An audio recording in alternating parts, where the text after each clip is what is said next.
Welcome to AcquaTalks Online, hosted by the Estates at Aquilina. Before we begin our presentation, I wanted to share our latest construction news with you.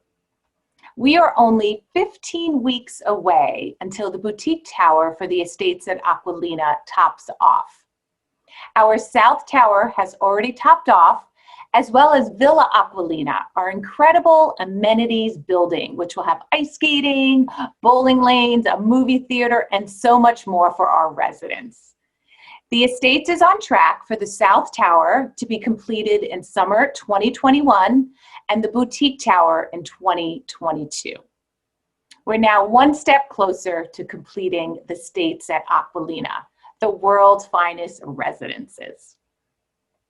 Again, thank you so much for joining us for AcquaTalks. This is our forum to connect, share ideas, and cover topics that are important to all of us. I am your host, Alexandra Wensley, Vice President of Communications for the Aquilina brand. Today on AcquaTalks, we have business owner and entrepreneur Tom Maoli, who joins us from New Jersey.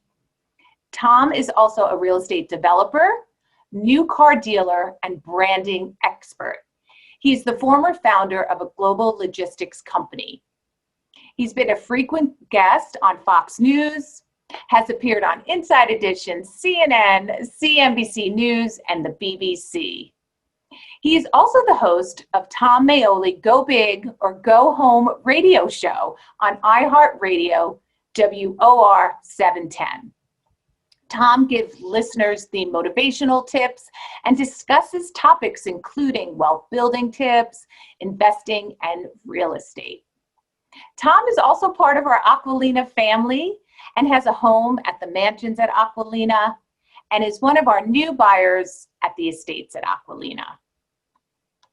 Today, Tom will talk to us about the state of the economy and how it affects the real estate industry. Please help me welcome Tom Maoli. Hello, Tom. How are you? Hi, good to see you. You also, good to see you. Wow, I thought I had a cool backdrop. Look at yours. Thanks for having me. You are welcome. So Great. I'm going to turn this over to you. Great. And I'll be back at the end for a Q&A. So everybody who's listening, please put your questions in the chat or the Q&A section, and I'll address them when I'm back at the end. Excellent, excellent.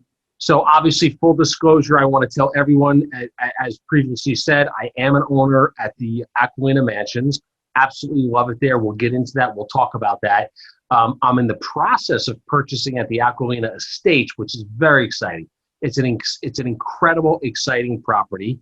And I'm also a member of President Trump's finance team. So I am politically involved. I want a full disclosure of that. Obviously, everybody watched the debate last night. We're in an interesting time in the world and the economy.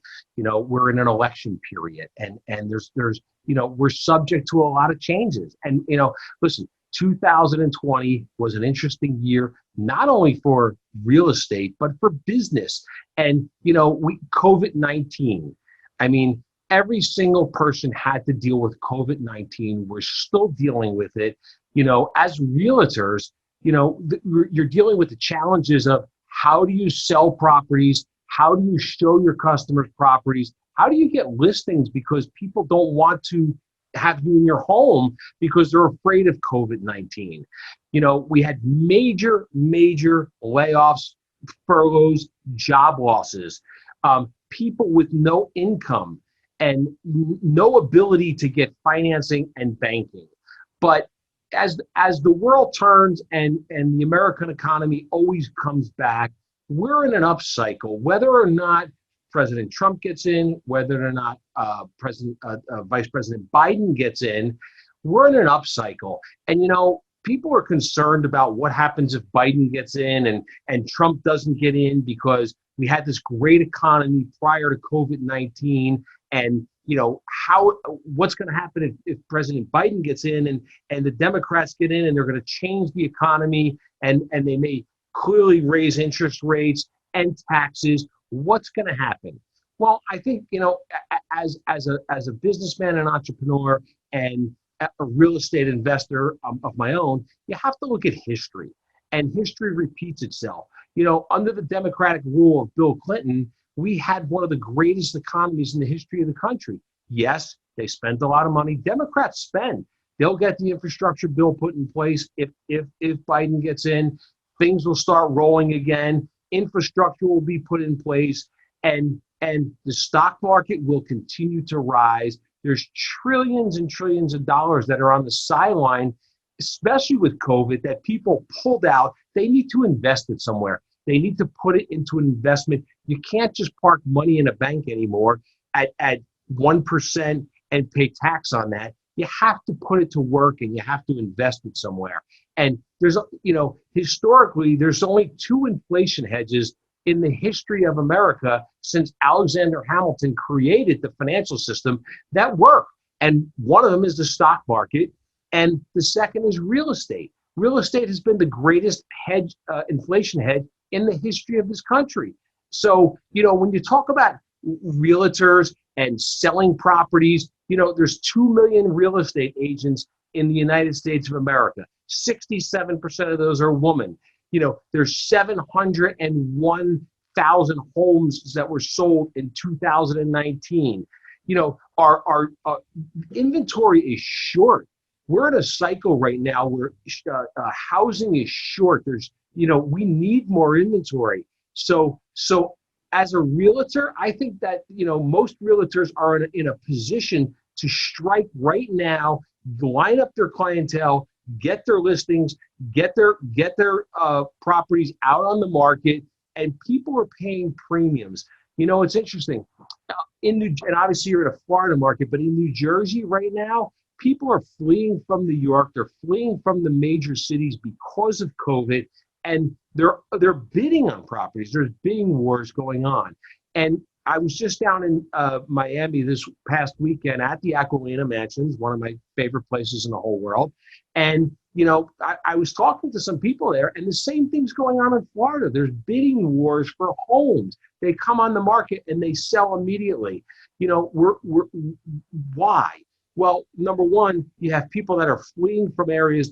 People want safety now. They want their families in a safe environment. They want a swimming pool in their backyard. They don't want to get on an airplane and travel. They want to be in an area, in an environment where they can enjoy the time with their family, be safe, still social distance, get out into the world and start living again.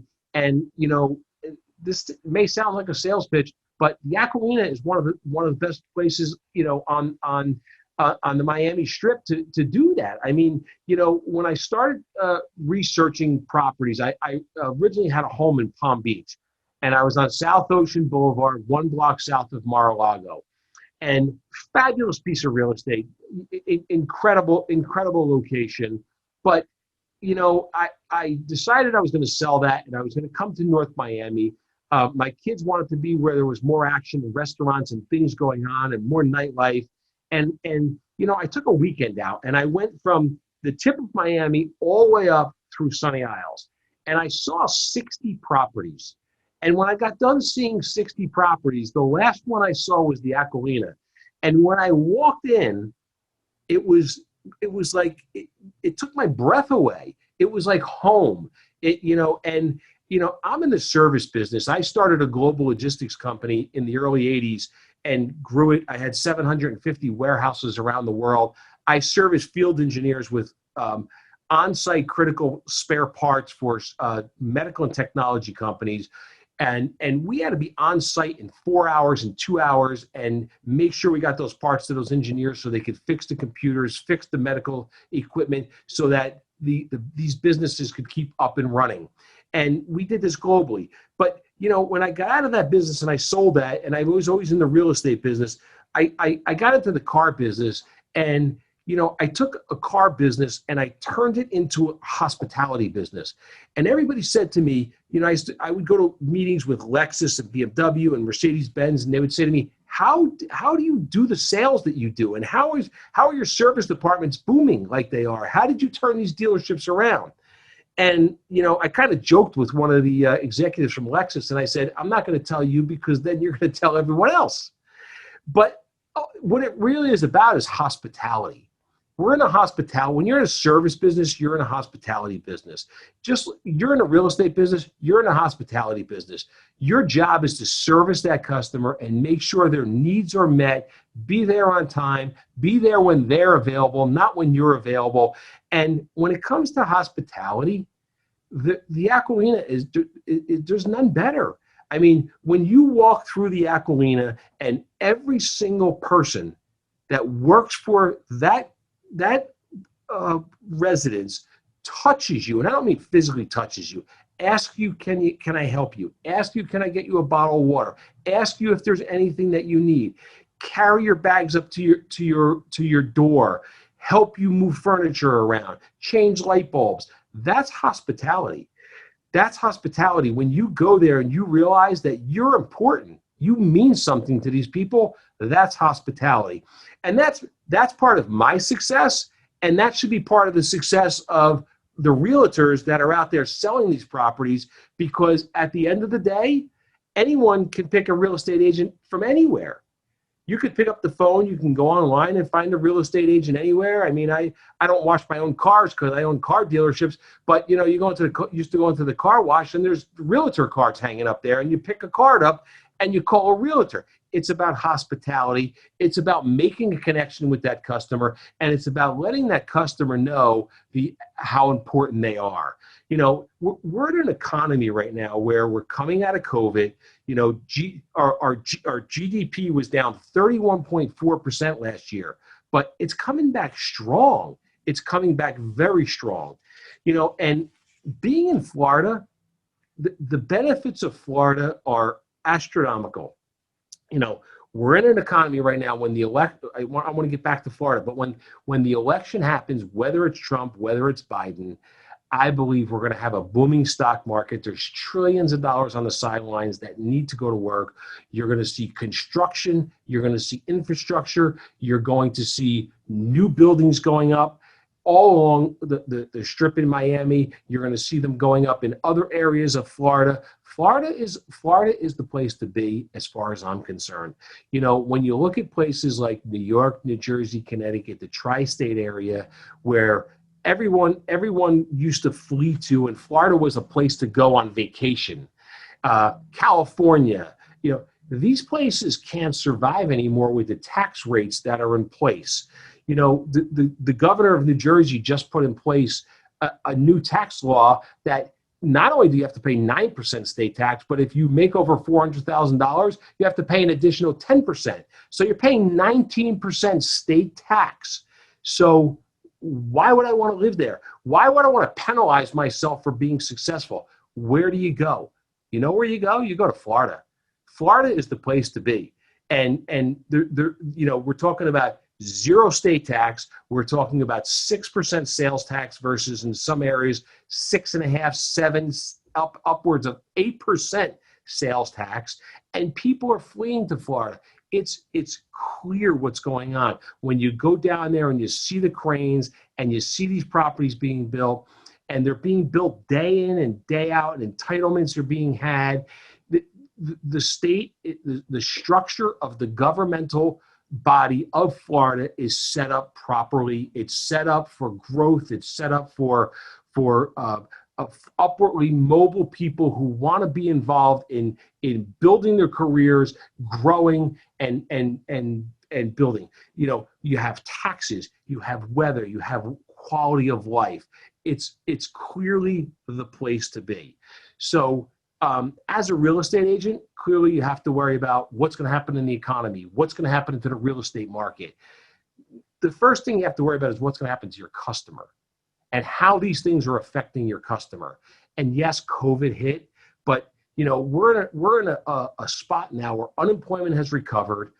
People are back to work. Yeah, they're working from Zoom and they're working from home, but they're back to work. And you know, after an event like this, and it happened after 9/11, people want to go out and they don't want to just spend, they want to invest properly, but they want to put their money to work, and they want to buy something that has a valuation on their balance sheet, but also a valuation to their family. And so as being a realtor in Florida, you have a perfect storm, no pun intended. You have people who want to flee there for tax reasons. You have buildings going up everywhere, so you have inventory that could be sold, and that inventory is getting sold off, I understand, but there's more entitlements coming, and there's more buildings being built. And on top of that, you're in an environment, you're in an economy where people want to go out and spend. I'm experiencing it in the car business. People come into my dealerships. They don't want to shop multiple dealerships because of COVID. They come in, they buy a car, they make a deal. Our gross margins are up. Just like in the real estate business, sales profits are up because people don't want to shop in multiple locations. They want to see one or two. They want to make their pick and they want to go. But they want to invest not only in the asset, but they want to invest in their family. And what's the benefit to their family? Because they're not going to be getting on an airplane and traveling. Hospitality and travel, it's going to take a while to come back because of COVID. So they want to invest in their families. So they want properties like the Aqualina. That's what they want. They want properties like the estates at Aqualina that have ice skating rings and boxing rings and bowling and cigar rooms and places that they can go and spend time and enjoy with their family. So listen, I think it's a perfect storm what's going on in Miami. And I think that, it will continue to grow. I think the state of the economy is strong. The underlying foundation is very strong. The stock market, it shows day after day. Yes, you have its days when it goes down, but it's resilient. It continues to come back. Real estate, the valuations on real estate are going up every single day. If you look at obviously retail is being adjusted because of Amazon.com.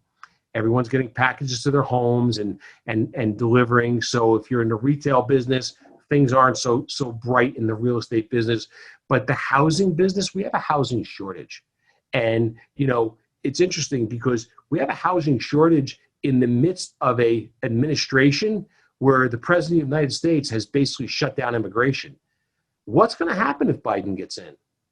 Is it, and I'm a Trump supporter. Is it so bad when Biden gets in and he opens up the borders and immigration starts coming in and people start coming in? Those people have to buy houses or they have to rent, and the renters have to leave and go buy houses. So we're going to have a booming economy either way. I think everybody should gear up for it. I think everybody should be ready for it. You should be building your portfolios. You should be building your websites, your customer base, getting out there. And now is the time. Now's the time to set the foundation. We're not going down. We're going up. And, I think that people in Miami are perfectly positioned. So with that being said, I want to leave it open to questions and answers. But that's my take on the economy, and that's where I think things are going. And I think that, I think 2021 is going to be an amazing year. Thank you, Tom. What great insight and tips. We appreciate that. And I really love what you said about hospitality. Because what we try to do at Aqualina is make every customer a raving fan. Yes. So it's exactly what you're saying. Provide something great for your customers. So tell us a little bit more about your background and how you came upon customer service and that you realized customer service is number one. Where does that come from? It's interesting. When I started in the global logistics business, I realized that, when I had to have parts on site in 1 hour and 2 hours to support service contracts for medical and technology companies. And these were critical. We're talking about hospitals being down. We're talking about banks being down, critical government operations being down. I realized that we needed to be able to service these customers and get them their parts, but it was more than just delivering a part. It was about making them satisfied and happy so that they can rave about us wherever they go, and our business boomed because of it. And then when I got in the automobile business, I did the same, and I hired a hospitality expert who did nothing but work with our people to let them understand hospitality. And it's really it's a very simple basic rule, and that is, how do you want to be treated? When you're in an environment, when you're in a restaurant, how do you want to be treated? And if you think about that and you treat the customer that way, you can't lose. It's a win-win. So I started in the global logistics business. I started at the young age of 16 with my first real estate deal. And and I started real estate. My father was always in real estate. My grandfather came from Italy and he was in real estate. So it was something I always loved and I grew up in it. And I always loved real estate and I got involved in it and I started building apartment buildings and then it went into medical buildings and then shopping centers and now I manage my own real estate portfolio, build, develop, and do a lot of projects. But listen, real estate is the greatest hedge in the history of America. It's one of the greatest investments that anyone could ever make. It doesn't have the volatility of what the stock market has. Yes, you can make money in the stock market, but it doesn't have that volatility. And listen, it's the old adage, location, location, location. Agreed. Yeah, I love what you said too about how you visited 30 properties in one day and you saved the best for last. Well, that was by accident actually, and it happened that way, but there was a reason for it. And I wasn't going to give up. When I set these appointments up, I wanted to see every building and I wanted to see the differences. And it's all about a feel. It's about how you feel in that environment. And when you walk into the Aqualina, you feel like you've arrived. You feel like you made it in life because everybody's swarming around you, trying to get you what you need and serve you. And it's a great feeling. That's great. So tell us about living at Aqualina. How often do you come? Is this your second or third home? Or it's a third home. I'm down there probably in the winter. I would say every weekend. In the summer, I try and get down every other weekend. But little by little, I'm migrating. I want to make my residence Florida, obviously for tax reasons. Yes. And it's going to happen. But listen, I love the Aqualina. When I get there and you just arrive and you look out over the ocean and you look at the landscaping and the way that despite the hospitality, just the properties and the way they're built, and you sit in that pool and you look at the infinity edge pool and you're overlooking the ocean. You almost say, I don't need to go to the Bahamas. I don't need to go to an island. I mean, this is it. It has it all. And it's all right there. And it's clean and it's neat and it's safe for your family. It's really a place that it sounds like, it almost sounds like I'm being paid to do a commercial, but I'm not. I really believe this in my heart. It's one of the nicest places in not only in the country, I think in the world. Thank you. Yeah. And when you're mentioning about the taxes, we have this saying, home is where the taxes are not. Yes, so exactly. Yes. And, it's interesting because when I switch my residence, it almost pays for me to own the home there. Wow. And listen, I'm so excited to get into the Aqualina Estates. I was early in and I was working with Jules and he told me about the property and I went to see it and I went to see the designs and what they're doing there. And there's nothing like it. There is nothing like it. Thank you. So this question came in from Tani. I think I'm saying that name right. Tani or Tony Jean Bellis.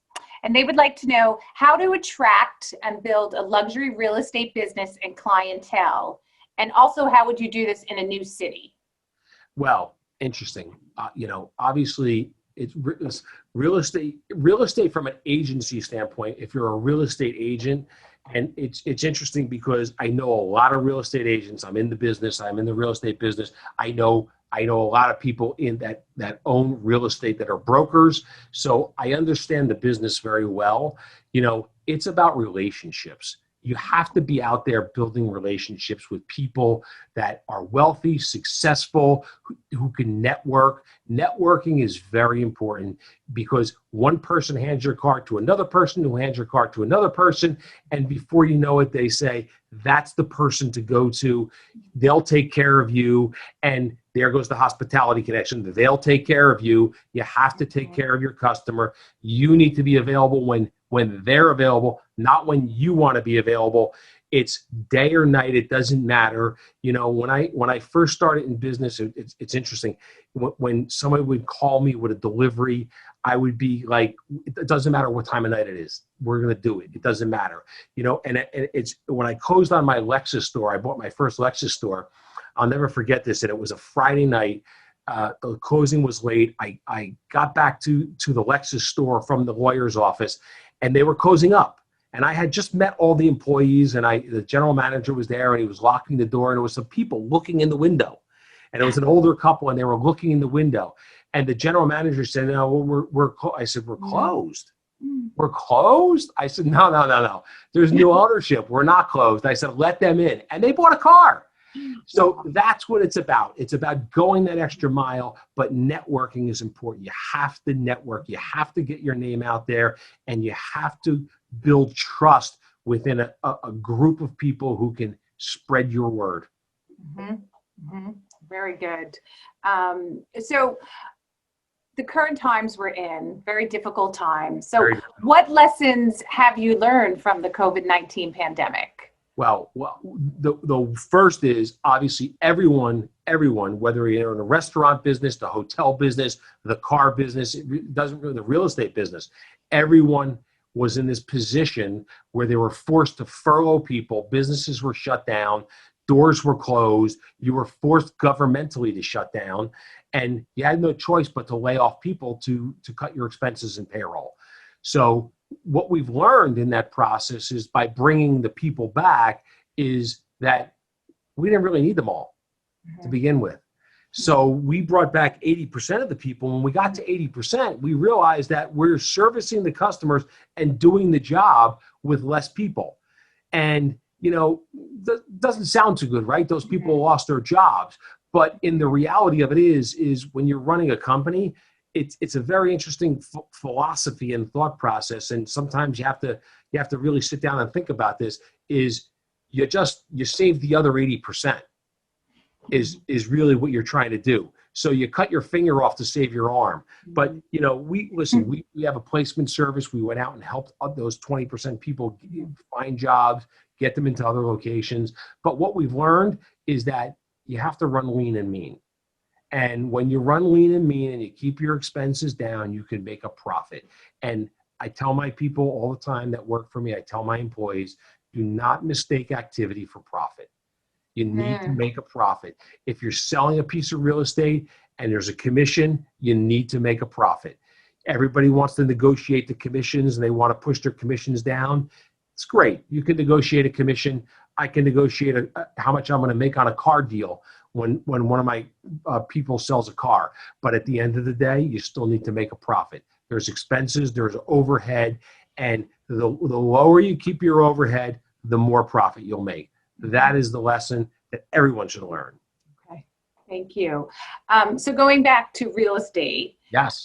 What do you think is the biggest challenge that we're experiencing at the moment in the real estate industry? Well, interesting. We're first of all, I have to add something that I didn't mention before, and that is we're in an interest rate environment that is historically low. I mean, when you can go and borrow 30-year money at 3% and 15-year money at 2.5%, and you can put that into a piece of real estate, whether it be at the Aqualina, whether it be an investment property, whatever it may be, that's not risk. That's opportunity. That's opportunity. That is free money. And when you could use that to your advantage and invest in a property that's going to escalate in value, and you're paying down debt, but you're only paying 2.5%, 3% interest, those are historical lows. That's one of the things that I wanted to add to the boom of the real estate business.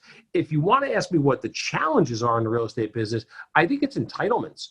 I think we're living in a world right now where municipalities are struggling because tax dollars kind of stopped with COVID, right? Everybody stopped paying their taxes and furloughed their taxes on real estate. Expenses had to be cut for municipalities, and they're in this environment now where they didn't cut their budgets. They need to cut their budgets, and they need to make budget. And when they're in this environment where they need to make budget, the alternative is to raise taxes, or approve more properties that they can title to bring tax dollars in. And I think that's where the rub is, and that's where the challenge is to get the thought process of the municipalities to move these projects through faster, get past the red tape, and get them approved faster so the tax dollars can come in. And I think they're starting to see that. I mentioned before the demise of retail. I was a big retail guy. I owned shopping centers all over the place, and I sold them off just in time. Better to be lucky than good. But we're in a world now where there's a lot of properties that are going to be repositioned. You have retail properties that are vacant, shopping centers. What do you do with these properties? You have office buildings that are going to start becoming, vacant because people are working from home and Zoom. Right. The world has changed. So what do you do with these properties, and how do you reposition them?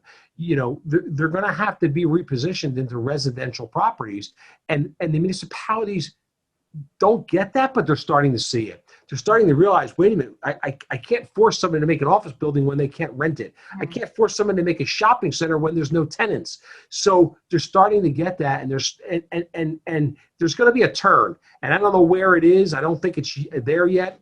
It may be probably in 21 when the economy starts coming back, but there's going to be a turn where municipalities realize, hey, I got to turn these properties. I got to get them redeveloped. I got to start getting the tax dollars through the door because we have expenses. We have school systems that we need to support and keep going, and people that live in the township that need services.